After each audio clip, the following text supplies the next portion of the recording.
Boa tarde, igreja.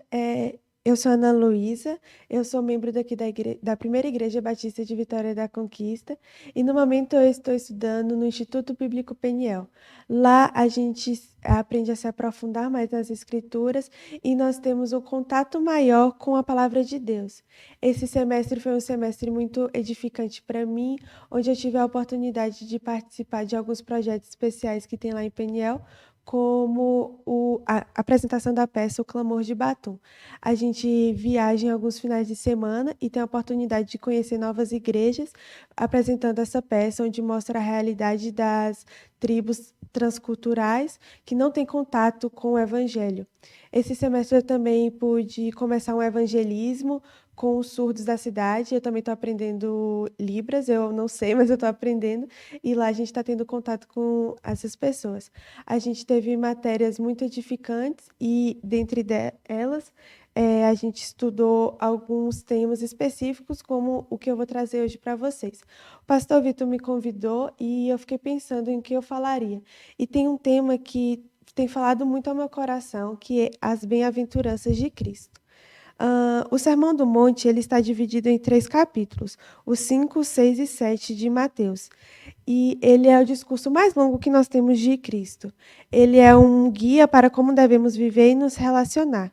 E é o maior discurso de Jesus registrado na Bíblia, como eu disse, e seu propósito não era apenas lançar a ética cristã, mas ser luz sobre os falsos ensinos que eram ensinados na época.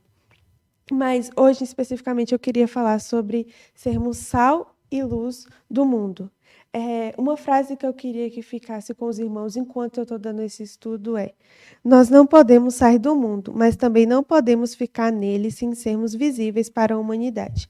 Eu gostaria que vocês lessem comigo Mateus 5, 13 até o 16. Vós sois o sal da terra, e se o sal for insípido, com que se há de salgar?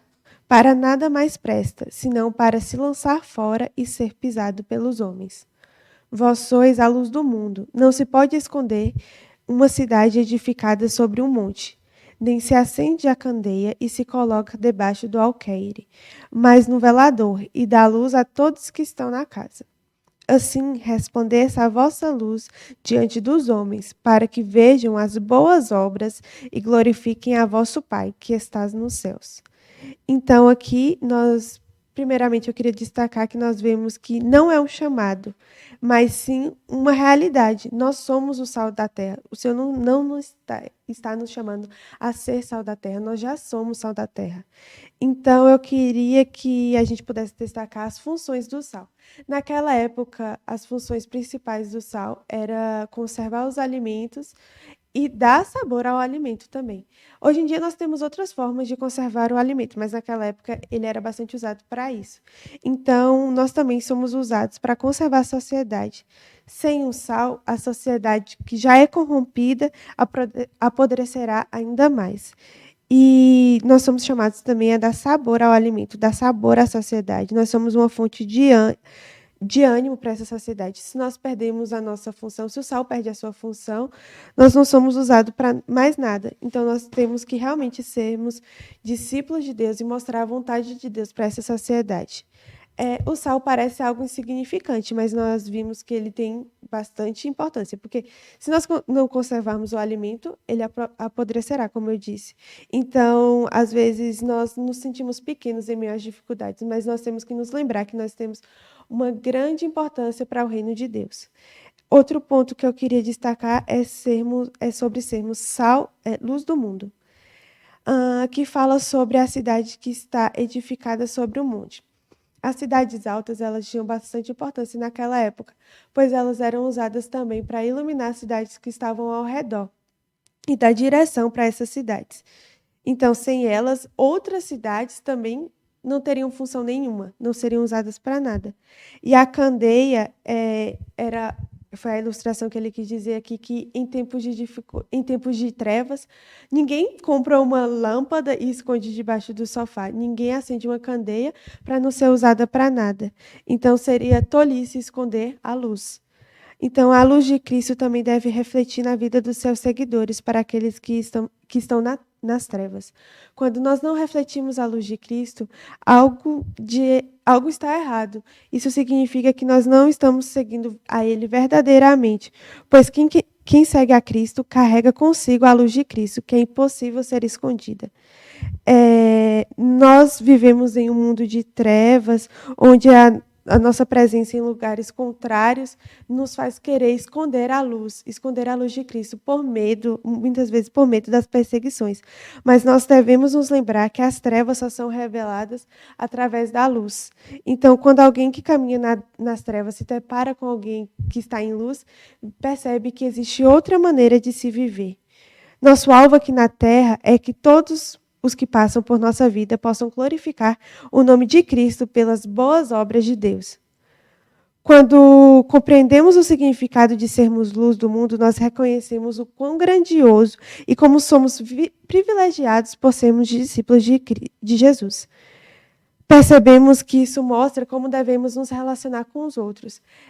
Em toda a Escritura, nós percebemos que nós fomos feitos para sermos seres relacionáveis, desde o Éden até agora. Nós não podemos nos afastar daqueles que não professam a mesma fé que nós, pois nós realmente devemos refletir a boa luz de Cristo na vida deles. Outra coisa é que nós devemos espalhar aquilo que acreditamos. Quando a gente está com alguém que a gente gosta de dar boas notícias para essas pessoas. Por exemplo, quando eu como algo gostoso, eu quero levar algum amigo para comer isso que eu comi e gostei tanto, para eles poderem aproveitar também.